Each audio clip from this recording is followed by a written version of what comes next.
రోహిత్ వేముల అమరత్వానికి నేటితో 10 ఏళ్లు పూర్తయ్యాయి. దీని గురించి గుర్తు చేసుకుంటే ఏం చెప్తారు సార్?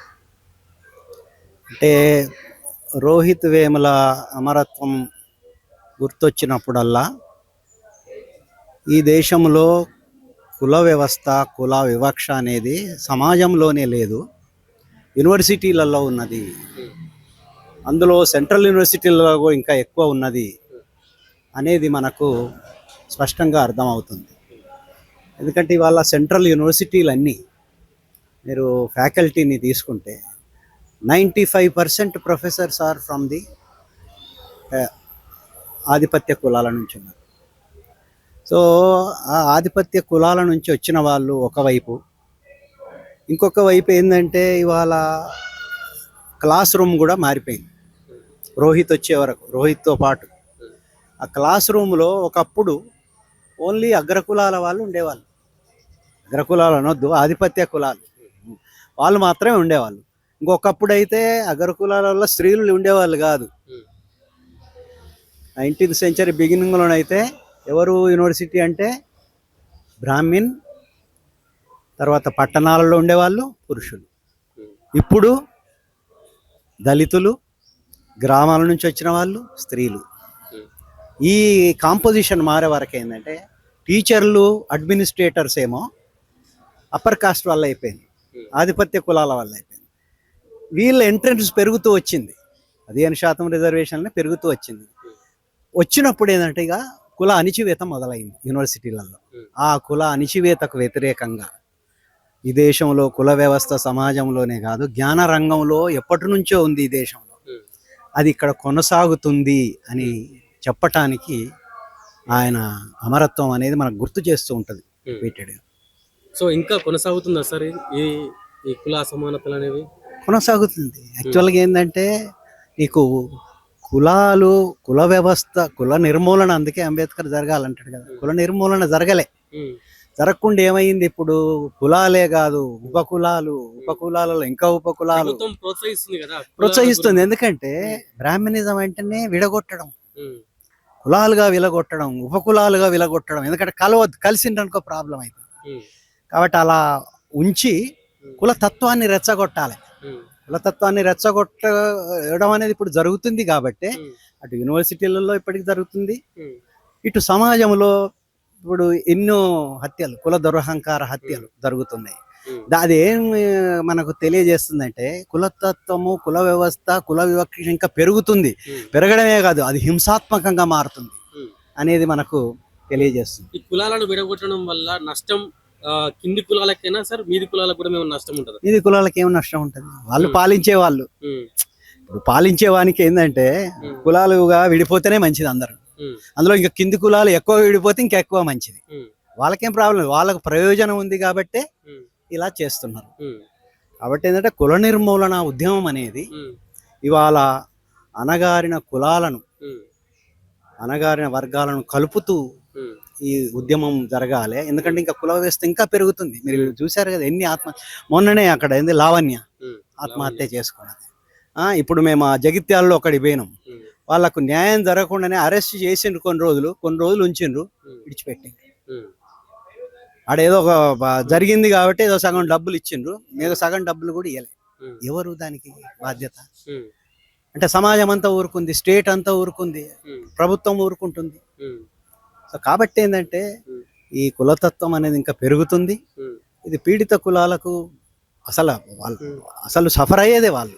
అంటే ఇంకా వాళ్ళలో అవేర్నెస్ రావట్లేదు అంటారా సార్? అంటే కనీసం అవేర్నెస్ ను నా దృష్టిలో డైవర్ట్ చేస్తున్నారు. అవేర్నెస్ వస్తుంది, కానీ అవేర్నెస్ వచ్చినప్పుడు మనం ఏంటంటే దాన్ని ఎట్లా నిర్మూలించాలనే ఒక పద్ధతి ఉండాలి కదా. నిర్మూలన జరగట్లేదు ఇవాళ. అందుకోసం కుల నిర్మూలన మాట్లాడతలేరు. ఇవాళ కులం పేరు మీద ఉన్న సంఘాలు కుల నిర్మూలన ఎందుకు మాట్లాడట్లేదు? కుల నిర్మూలన జరగాలని అంబేద్కర్ అన్నాడు కదా. అది మాట్లాడకుండా ఇవాళ దేనికి కుదించారంటే కుల చైతన్యం ఎందుకు కుదంటే, నేను ఫలాని కులం నాకు సంబంధించినవి వచ్చినాయా లేదా, నా ఓడి గెలిచిండా లేదా, నా ఓడి ఇక్కడ ఉన్నాడా లేదా, అది జరుగుతుంది. అది కుల నిర్మూలన చైతన్యం కాదు.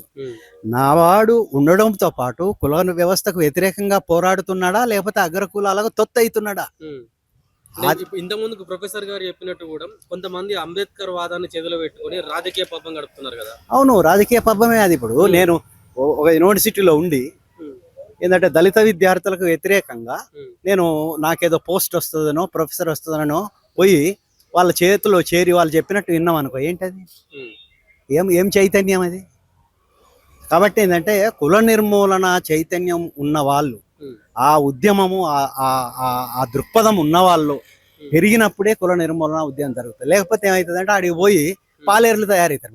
ఇక్కడ పాలేర్లు ఉంటారు కదా, ఉమ్, ఆధిపత్య కులాలకు పాలేర్లు అయిపోయి ఉమ్.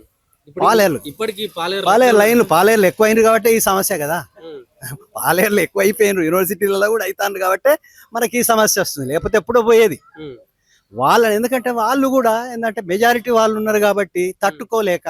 ఉమ్, బట్ ఏంటంటే నీకు అంబేద్కర్ నేర్పింది ఏంటి? ఉమ్, పోరాడకుండా ఏది రాదు, ఏ హక్కులు పోరాడకుండా రాదు, పోరాడాలి.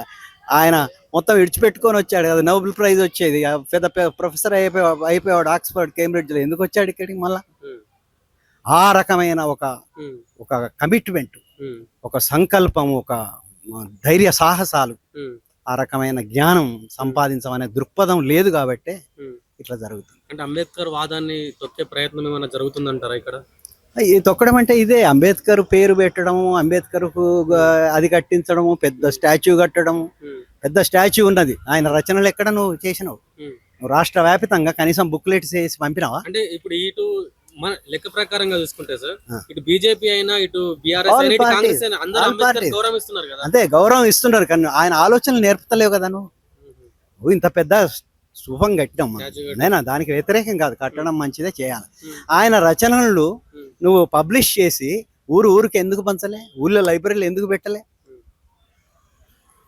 అంటే ఆయన ఆలోచనలు కాకుండా ఉమ్, ఒక సింబాలిజం చేసి ఉమ్, ఒక రకంగా డీఫికేషన్. ఉమ్, హిందూయిజంలో ఉన్నది ఏంటంటే ఒక ఆయన దేవుడే, ఉమ్, బుద్ధుణ్ణి దేవుడు చేసినట్టుగా. ఉమ్, కాబట్టి మీ ఆలోచనలు అవసరం లేదుగా, ఒక దేవుడు అని అందరూ పూజించండి. ఉమ్, ఆ రకంగా వాళ్ళు ఉమ్, అంబేద్కర్ దాన్ని దెబ్బ కొడుతున్నారు. ఉమ్. సరే, ఇలా వేముల రోహిత్ అమరత్వానికి 10 ఏళ్ళు ఇయ్యాలటికి కూడా దళితుల పైన దాడులు ఉన్నాయి. దళితులు ఇదే అంటే కులం గుంపటిలో కనుమరుగైతున్న పరిస్థితి. దీనికి చరమగీతం పాడే రోజు ఏమన్నా ఉంటుందా ఫ్యూచర్ లో? ఉంటది, తప్పకుండా ఉంటది. ఏదైనా కూడా ఉమ్, అన్యాయం మీద నిర్మించబడ్డ వ్యవస్థలు ఎల్లకాలం ఉండవు. ఉమ్, కాకపోతే కొంత టైం తీసుకుంటది. ఉమ్, ఈ కుల నిర్మూలన ఒక దృక్పథం రానంత కాలం కొంత ఇది నడుస్తూ ఉంటుంది.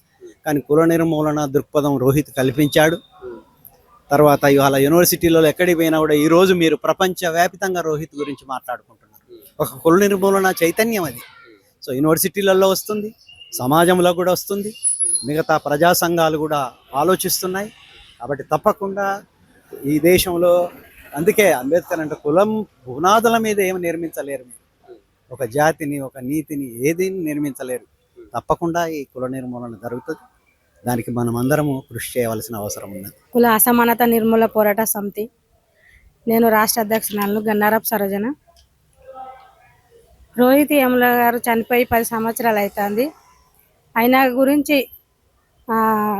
ఇక్కడ శివారు మీటింగ్ పెట్టడం జరిగింది. ఎందుకని అంటే ఇది ప్రపంచంలో అందరూ తెలియవలసిన విషయము, ముఖ్యంగా స్టూడెంట్స్ కూడా తెలియవలసిన విషయం, చదువుకున్న విద్యార్థులు కూడా ఇది తెలియవలసిన విషయం. ఎందుకని అంటే రోహిత్ యముల ఏది అన్నది కనుమరుగు కావద్దు అన్నదే మా ప్రయత్నం.